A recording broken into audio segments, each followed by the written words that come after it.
Okay बेटा, अब हम सेकंड चैप्टर शुरू करने जा रहे हैं, properties of Fourier transforms and modulation and convolution theorems. तो फर्स्ट थ्योरम हम करने जा रहे हैं which is linear property of Fourier transforms.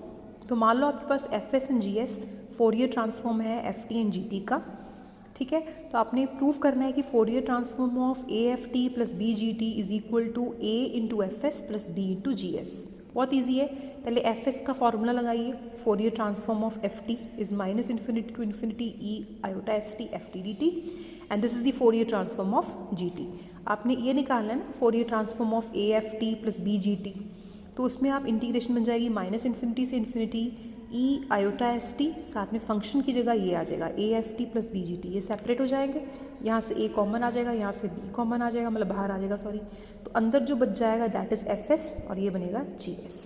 Second part में बेटा आपने linear property instead of simple Fourier transform Fourier sine and cosine के साथ करना है। तो करने का भी बिल्कुल सेम है, बस फॉर्मूला चेंज हो जाएगा बेटा। सिंपल फोरियर ट्रांसफॉर्म में आप फॉर्मूले में इंटीग्रेशन करते हो माइनस इन्फिनिटी से इन्फिनिटी की, यहाँ पर जो इंटीग्रेशन होगी वो जीरो टू इन्फिनिटी होगी। यहाँ पर आप साथ में जो मल्टीप्लाई करते हो वो ई आयोटा एस टी करते हो, तो साइन के केस में साइन मल्टीप्लाई करोगे और कॉस के केस में कॉस एस टी मल्टीप्लाई करेंगे। Otherwise the procedure is just the same, and थोड़ी सी नोटेशंस का फ़र्क होता है। साइन ट्रांसफॉर्म में आप एस यूज़ करते हैं यहाँ, और कोसाइन में यहाँ पर सी यूज़ करते हैं। तो एक बार ये सेकंड थ्योरम पढ़ लो, ठीक है। देखिए जैसे मैं साइन ट्रांसफॉर्म को अगर आपको करवा रही हूँ तो आपको ये इवैल्यूएट करना है ना, तो that is equal to formula लगा दीजिए जीरो टू इन्फिनिटी, फंक्शन जो भी दिया हुआ है, ठीक है, साथ में साइन एस टी आ जाएगा। फिर ये अलग अलग कर देना, ए बाहर निकाल देना, बी बाहर निकाल देना, ये रह गया Fourier sine transform of F T, जिसको हम लिखते हैं एफ एस एस, ठीक है। और ये होता है Fourier sine transform of G T, ठीक है। Fourier sine transform of G T is denoted as G S S, ठीक है। साइन ट्रांसफॉर्म के लिए नीचे एस एक्स्ट्रा लग जाता है, कोसाइन के लिए यहाँ पर एस की जगह सी लगेगा, ठीक है। ऐसे बेटा आपको साइन का आगे आपके पास, तो कोसाइन के फॉर्मूले में और साइन के फॉर्मूले में बस फ़र्क क्या है, साइन की जगह कॉस आ जाएगा। वैसे सेपरेट करेंगे, अलग अलग करेंगे, ए बाहर निकालेंगे, बी बाहर निकालेंगे, तो नोटेशन में क्या फ़र्क आएगा, यहाँ पर एस था तो यहाँ पर सी है, ठीक है। तो ये बेटा थ्योरम नंबर 2 हो गई है। अगली हम थ्योरम करने जा रहे हैं, that is change of scale property. Again 3 parts हैं इसके, पहले में सिंपल कॉम्प्लेक्स फोरियर ट्रांसफॉर्म है, दूसरे में साइन है, तीसरे में कोसाइन है। तो मैं आपको कॉम्प्लेक्स वाला समझा देती हूँ, ये दोनों पार्ट्स आप ट्राई कर लेना खुद, ठीक है। इसको हम करते हैं, स्टार्ट करते हैं। सबसे पहले तो आप एफ एस लिखें, क्या होता है, that is Fourier transform of function F T. F T का फोरियर ट्रांसफॉर्म क्या होता है, माइनस इन्फिनिटी से infinity E iota S T F T D T, right. तो अब आपने निकालना किसका फोरियर ट्रांसफॉर्म है, आपने निकालना है lambda T, F of lambda T का। तो instead of F T U right F of lambda T, right. तो लैम्डा टी को यू पुट कर दीजिए, ठीक है। लैम्डा टी को जब आप यू पुट करेंगे तो आपके पास बन जाएगा ये टी की वैल्यू जो आपके पास आ जाएगी that will be you upon lambda, ठीक है। तो यहाँ पर पुट कर दीजिए ई की पावर आयोटा एस, टी की जगह आ जाएगा you by lambda, F of lambda T की जगह आ जाएगा अगेन यू, डी टी की जगह आ जाएगा D you by lambda, right. तो इसके बाद फिर आप क्या करो, आप ये लैम्डा को बाहर निकाल दें, ठीक है।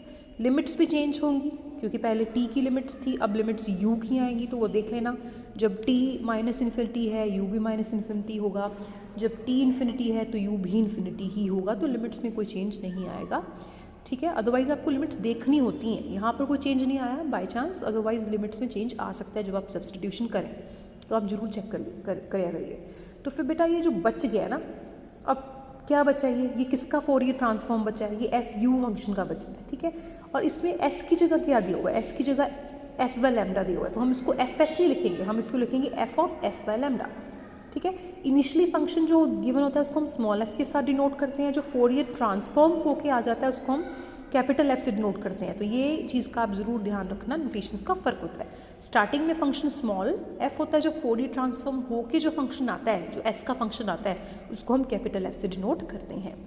ऐसे बेटा आपने अब ये साइन वाला कर लेना है और कोसाइन वाला कर लेना है। मैं आपको थ्योरम 4 करवा देती हूँ विच इज़ शिफ्टिंग थ्योरम। तो शिफ्टिंग थ्योरम कहती है कि अगर फंक्शन एफ टी का फोरियर ट्रांसफॉर्म एफ एस है, देख रहे हैं फंक्शन स्मॉल एफ दिया हुआ है और फोरियर ट्रांसफॉर्म कैपिटल एफ दिया हुआ है, तो इसके 2 पार्ट्स हैं, सॉरी 2 पार्ट्स में आपको प्रूव करना है कि Fourier transform of function T minus alpha will be equal to E iota S alpha, F S, या फिर inverse transform of this is equal to F of T minus alpha. So this is your first part. Second part में आपने Fourier transform निकालना है E iota alpha T का F T. कितना आएगा वो? F of S plus alpha. तो बेटा फर्स्ट पार्ट में करवाने जा रही हूँ F S is equal to, जो फॉर्मूला होता है लिख लो, माइनस इन्फिनिटी से infinity E iota S T F T D T. ठीक है. फिर उसके बाद में आप फोरियर ट्रांसफॉर्म इसका निकालना चाहते हो तो इस पर फॉर्मूला लगा दीजिए, माइनस इन्फिनिटी से इन्फिनिटी फंक्शन जो आपको दिया हुआ है F of T minus alpha E iota S T D T. ठीक है. अब सब्सटीट्यूट कर दीजिए टी माइनस अल्फा को U, that is D T is equal to D U. तो टी की जगह क्या सब्सटीट्यूट हो जाएगा? टी की जगह आ जाएगा यू प्लस अल्फा. तो टी की जगह यू प्लस अल्फा डाल दिया. इसको सेपरेट कर दो, ई आयोटा एस यू ई iota S alpha. E iota S alpha में यू नहीं है ना, तो इस चीज़ को बाहर निकाल देना. अंदर बच जाएगा माइनस इन्फिनिटी से infinity F you E iota S U D you. ठीक है. और ये जो चीज़ बच गई है ना बेटा, ये है Fourier transform of the initial function. क्योंकि फ़र्क बस यही है कि आप एफ एस को लिखते हैं माइनस इन्फिनिटी से infinity F T E iota S T D T. तो टी की जगह यू आ गया बस. जब भी डेफिनेट इंटेग्रल में, मतलब कोई भी इंटेग्रल जिसमें लिमिट्स दी हुई हैं, उसमें वेरिएबल टी की जगह अगर यू लिख देंगे या यू की जगह कोई और वेरिएबल लिख देंगे तो कोई फ़र्क नहीं पड़ेगा. तो दोनों में, ये इंटेग्रल में और ये इंटेग्रल में सिर्फ वेरिएबल का ही फ़र्क है, तो आंसर में कोई फ़र्क नहीं देगा. वो आंसर विल भी वैसे भी इंडिपेंडेंट ऑफ वेरिएबल ना, क्योंकि लिमिट्स दी हुई हैं. तो इट मीन्स ये वाला अगर एफ टी, ये वाला अगर एफ एस है तो इसको भी आप एफ एस ही बुलाएंगे. So this is your answer. The first part is done. Then the second part is Fourier transform of e iota alpha t f t is equal to minus infinity से infinity e iota s t तो है ही है, function ये है e iota alpha t f t, साथ में आ गया आपका डी टी. यहाँ डी टी है. इन दोनों को इकट्ठा कर दिया इन्होंने, iota common T common S plus alpha F T D T. Right. And this is what? This is the Fourier transform of S की जगह क्या है? S plus alpha. तो Fourier transform of F T ही है, but S की जगह ये फंक्शन किसका है? एस प्लस अल्फ़ा का. सो नेक्स्ट बेटा थ्योरम नंबर 5 है, which is the modulation theorem. If F S is complex Fourier transform of F T, then F of cos lambda T F T is equal to this. मतलब instead of Fourier transform of F T के साथ cos lambda T multiply हुआ है. तो यहाँ पर आप simple जो कॉम्प्लेक्स वाला फोरियर ट्रांसफॉर्म है वो वाला निकाल रहे हैं. थ्योरम नंबर 6 में आपको ये कोसाइन, साइन एंड कोसाइन दोनों के साथ करना है. तो मैं ये वाला करवा रही हूँ थ्योरम नंबर 5 मॉड्यूलेशन थ्योरम. जो थ्योरम नेक्स्ट है 6, उसके 4 पार्ट्स हैं. पहले 2 पार्ट्स में वही कॉस लैम्डा टी मल्टीप्लाई करना है, बट फर्स्ट पार्ट में साइन ट्रांसफॉर्म लेना है और सेकेंड पार्ट में कोसाइन लेना है. तो थर्ड पार्ट में कोसाइन की जगह आपको साइन मल्टीप्लाई करना है. लेना आपको साइन एंड कोसाइन ही है. ठीक है. एक बार पढ़ लेना, मतलब ये सेम ही है, सिर्फ फॉर्मूले जो स्टार्टिंग में जो लगेंगे उसमें फ़र्क आएगा.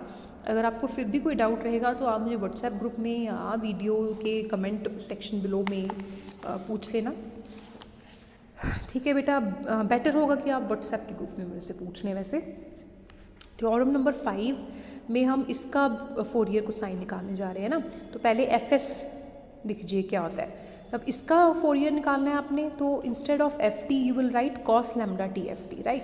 फिर इसके बाद आप क्या करो, आप कॉस लैम्डा टी की वैल्यू डाल दो in terms of exponential, that is E iota lambda T plus E minus iota lambda T divided by 2 F T D T. Right. फिर इसके बाद आप क्या करो, इसको इसके साथ मल्टीप्लाई करो प्लस इसको इसके साथ मल्टीप्लाई करो, तो ये 2 फैक्टर्स बनेंगे. ये 2 बाहर आ जाएगा, 1/2 इतना आ गया. इसके बाद बच्चे एफ टी को इसके साथ मल्टीप्लाई कर दो और एफ टी को इसके साथ मल्टीप्लाई कर दो. 2 इंटेग्रल्स बन गए. अब ये इंटेग्रल में आप देख रहे हैं इंटीग्रेशन करी हुई है एफ टी की, और उसके साथ जो एक्सपोनेंशियल है उसमें एस की जगह एस प्लस लैम्डा है. तो मतलब ये एफ ऑफ एस की जगह आ जाएगा F of S plus lambda, and this will be F of S minus lambda. Right. तो आपके पास ये इतना आ गया आंसर. अब नेक्स्ट पार्ट में आपको साइन ट्रांसफॉर्म निकालना है. निकालना वही फंक्शन का है, cos lambda T F T का ही निकालना है. ठीक है. तो आप कैसे करोगे, आप integration minus infinity to infinity की बजाय साइन ट्रांसफॉर्म में इंटीग्रेशन जो होती है वो 0 टू इन्फिनिटी होती है ना. तो cos lambda T F T sine S T, इस बार साइन ट्रांसफॉर्म है तो साइन एस टी के साथ मल्टीप्लाई होगा. ठीक है। इसके साथ 2 डिवाइड एंड 2 मल्टीप्लाई करा, ये बन गया 2 साइन ए कॉस बी, उसका फॉर्मूला लगा दिया साइन ए प्लस बी प्लस साइन ए माइनस बी, सेपरेट कर लिए। ये अब साइन ट्रांसफॉर्म आ गया, ये आपका साइन फोरियर ट्रांसफॉर्म है फंक्शन एफ टी का, but instead of S here it is S plus lambda, तो इसको हम लिखेंगे एफ एस एस की जगह F S S plus lambda, और इसको हम लिखेंगे F S S minus lambda. तो फर्स्ट पार्ट भी मैंने रीड करवा दिया, other 3 parts you have to do yourself. Now we are going to do the definition of convolution. Convolution क्या होता है? The convolution of 2 functions F T and G T where t lies between -infinity and infinity is denoted by f star g। तो convolution को आप star के साथ represent करते हैं, और डेफिनेशन होती है integration from -infinity to infinity f of u and g of t minus u, and integration is with respect to u। और इसको इस तरह से डिफाइन करने की बजाय आप उल्टा भी डिफाइन कर सकते हैं, मतलब f of u की जगह it can be g of u and g की जगह इस बार f आ जाएगा f of t minus u du। This is convolution. Next हम करने जा रहे हैं convolution theorem for Fourier transform. वैसे आपने कॉन्वोल्यूशन लैप्लेस ट्रांसफॉर्म में भी पढ़ा होगा, तो अब हम फोरियर ट्रांसफॉर्म में करने जा रहे हैं convolution theorem. Prove the Fourier transform of convolution F T and G T, मतलब एफ टी और जी टी का जो कॉन्वोल्यूशन बनेगा उसका फोरियर ट्रांसफॉर्म निकाल के दिखाओ। वो किसके इक्वल आना चाहिए? Fourier of F T multiplied with Fourier of G T. ठीक है, मतलब कॉन्वोल्यूशन का फोरियर निकालो या दोनों का अलग अलग निकाल के मल्टीप्लाई कर दो, इक्वल आएंगे, ये आपको प्रूव करना है। ठीक है, तो उसके लिए बेटा हम स्टार्ट करते हैं कॉन्वोल्यूशन से। कॉन्वोल्यूशन की ये वाली डेफिनेशन से शुरू कर रहे हैं, ये वाली ले रहे हैं, आप ये भी ले सकते हैं, कोई फ़र्क नहीं पड़ेगा। ये ले लिया हमने कॉन्वोल्यूशन की डेफिनेशन, दोनों साइड पे फोरियर ट्रांसफॉर्म अप्लाई कर दिया। अब ये लेफ्ट साइड जो आपकी राइट साइड है, इस पूरे फंक्शन का आपको फोरियर निकालना है ना, तो इस पूरे फंक्शन का जो फोरियर होगा वो होगा इंटीग्रेशन फ्रॉम -इन्फिनिटी से infinity E iota S T, और साथ में ये पूरा फंक्शन, मतलब डबल इंटीग्रेशन आ जाएगी। एक इंटीग्रेशन फोरियर ट्रांसफॉर्म वाली और एक इंटीग्रेशन जो फंक्शन क्वेश्चन में दी हुई है वो वाली। ठीक है, तो 2 इंटीग्रेशंस आ जाएंगी। अंदर जो है डी यू, वो डी यू अंदर रहेगा, और बाहर डी टी जो फोरियर ट्रांसफॉर्म के कारण इंटीग्रेशन है वो टी के साथ हो रही है। अब यहाँ पर बेटा आपने क्या करना है, डी यू और D T change of integration, change of the order of integration. तो ये वाला स्टेप जो लिखा हुआ है ना, by the change of order of integration, जो रीज़न लिखा हुआ है वो आप यहाँ लिखें, क्योंकि यहाँ पर आप ऑर्डर ऑफ इंटीग्रेशन चेंज कर रहे हैं, मतलब पहले टी के साथ कर रहे हैं फिर यू के साथ कर रहे हैं। ठीक है, और दोनों की लिमिट्स -इन्फिनिटी से इन्फिनिटी है, इसलिए कोई फ़र्क नहीं पड़ा। ठीक है, अदरवाइज़ फ़र्क पड़ सकता था अगर लिमिट ऑफ इंटीग्रेशन डिफरेंट होती। ठीक है, लिमिट्स दोनों की सेम ही थी, तो कोई फ़र्क नहीं पड़ा। ये रीज़न मतलब यहाँ लिख दीजिए। अब आप क्या करें, t माइनस यू को x पुट कर दें। तो t माइनस यू को जब आप x पुट करेंगे तो आपके पास t आ जाएगा u प्लस एक्स या x प्लस यू, जो मर्जी बोल दें, dt बन जाएगा dx। ठीक है, तो आप यहाँ पर पुट कर लें, सारी सब्सटीट्यूशन कर दें। ठीक है, अब ये बच गया, this is what, this is Fourier transform of gx, Fourier transform of gx आ गया। तो ये फोरियर ट्रांसफॉर्म gx, बाकी सब कुछ ये बच गया। अब इन सबको इकट्ठा कर दें, this is what, Fourier transform of function f। तो फंक्शन f लिखो या u लिखो, क्योंकि मैंने बताया ना अभी कोई फ़र्क नहीं पड़ता। तो इसको आप gt लिख दें, इसको आप ft लिख दें, तो Fourier transform of ft into gt आ गया। Hence proved. Note, we also denote fs and gs as Fourier transform of f and g respectively. Therefore मतलब f ऑफ ft की जगह आप f ऑफ s लिख सकते हैं, f ऑफ gt की जगह आप g ऑफ s लिख सकते हैं, क्योंकि इसकी नोटेशन fs होती है, इसकी नोटेशन gs होती है। इन्वर्जन फॉर्मूले के अकॉर्डिंगली f इन्वर्स ऑफ, इधर रह जाए अगर, f inverse of fs into gs is equal to f star g। ठीक है, where small f is Fourier inverse transform of fs and g is Fourier inverse transform of gs. The convolution theorem is also known as faulting theorem. faulting theorem अगर नाम आ जाता है तो convolution theorem ही करनी है आपको, और ये theorem में आपको state and prove में भी आ सकती है, तो statement याद कर लेना, और convolution की definition भी आ जाती है पेपर में, तो convolution की definition भी अच्छे से याद कर लेना।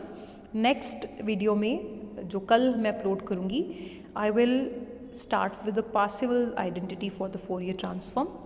आप जल्दी से कर लीजिए, MM की साथ में ही सारी जितनी भी आपकी एक्सरसाइजेज हैं, क्योंकि एज सुन एज MM ख़त्म होगा, I will start with the your algebra 2, उसका हम 4th चैप्टर कंटिन्यू करेंगे ऑनलाइन ही।